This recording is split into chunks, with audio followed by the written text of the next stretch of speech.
Okay. Hello, my name is Alex Brown. I am a former foster care child. I like to take this opportunity to tell you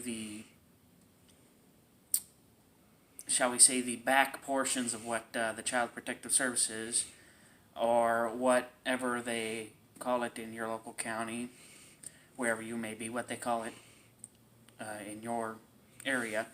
Child Protective Services took me when I was 5, when I was 5 or 6, and they weren't exactly very truthful with anybody regarding the case. Much of what I remember stems from uh, the memories that I've managed to hold on to, which unfortunately is not a whole lot. The vague memory that I do recall is being inside of a medical clinic and a police officer talking to me. I don't know said identity of the police officer. She, more than likely has lost the time. But I can tell you the horrors of what I have experienced, and that is what I'm going to be doing today.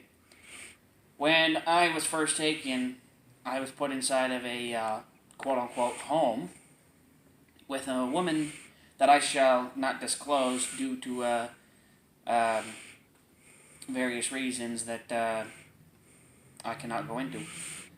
Well, this woman, when I first arrived, I wasn't really welcomed. I wasn't really accepted into the home. It was more of, here's your bed, deal with it, and go from there. Afterwards, over the previous few weeks, I started ascertaining that she wasn't really doing things that normal people would be doing, eating, doing stuff like that. She would lock the fridge. She would be doing things that most people would regard as child abuse. Things that the so-called Child Protective Services would lock people up for, neglecting children or what have you. One of the main things that I do recall from this woman doing is beating me with a slipper. And this act, I remember it so vividly and so clearly now, because even though it happened such a long time ago, you don't forget something like that. You don't forget traumatic experiences like that. They stay with you for a long time. And let me tell you, this woman, she did it in such a way as to cause a good deal of bodily harm. And one of the things that I recall is it being over a simple matter. The simple matter I do not remember, but I know that this happened. I know that I'm still dealing with the drawbacks of it, with the after effects of it. And the biggest thing that I can say to anybody who's going through this, who's got a case pending, is, fight. Don't let your child go through this. Don't let your child have to suffer as I suffered. Know your rights. Know what you can do as a parent. Fight them. Don't let them just walk all over you. Don't let them be the scourge of the earth that they are. All they want to do with your child is to turn that child for profit. They're after it for the money. That's just the plain and simple fact. Each child they take is a nice fat paycheck in their pocket. And I was one of those paychecks. And I do not want to see your child turn into that next paycheck. I'm telling you, it's not something you want your child to ever see or go through.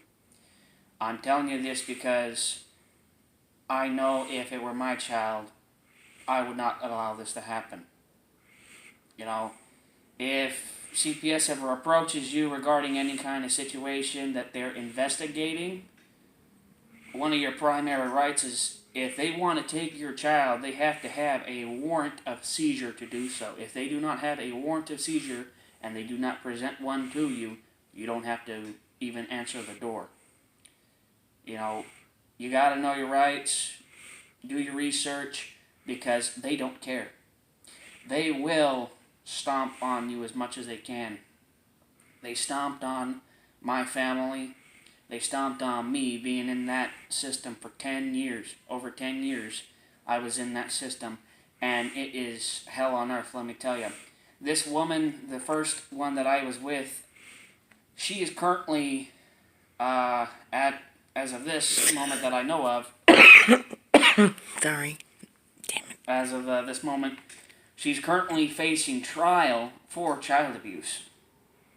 She's currently sitting in a Los Angeles County jail facing child abuse charges. Yes, she wasn't arrested in my case, but, eventually it came back to bite her, and it came back to bite her hard. I'm telling you this because, like I said, I want you guys out there to know exactly what your child would go through if you do not fight these bastards. Because they don't care. They do not care about a single little speck of skin on your child. They care about the money they can make. And they're going to make that money. Each and every child they take, they're making money off of them. And if you don't think so, look into it. You'll be surprised what you find. I thought, in my ignorance, I thought that the children that they take from Child Protective Services were actually going to good homes, and I thought that my experience was just a one in a million kind of thing. Well, that's not the case. If you take the time and you actually look into it, you'll find that my experience is shared among many others. I want you to look into it. I want you to see what they are going to do. I know it's going to be difficult for you to go through this ordeal. I went through this ordeal on the other side of the situation. I was a child in this situation, and I want to tell you right now, your child does not have to go through that. If you know how to fight these bastards, every speck of so-called evidence they use against you, find a way to turn it back against them. Find a way to make their case look like a pile of crap, because that's exactly what it is 9 times out of 10. It's a pile of crap. And if you believe that the case they have against you is a pile of crap, go after it. Get your child back. You can if you fight. Because no matter what, only way you're going to lose your child is if you quit. If you fight for your child, if you truly fight, you research what you can, and you nail these bastards to the wall, you can do it. Because I've seen it firsthand. We have won. We're going to continue to win if we continue to fight. Wanted to bring this to you. I wanted to thank you all for watching this, and just continue fighting, because I'm not going to stop either. Now that I know what I've been through is what their little circus is, I'm not going to stop fighting either. Thank you all.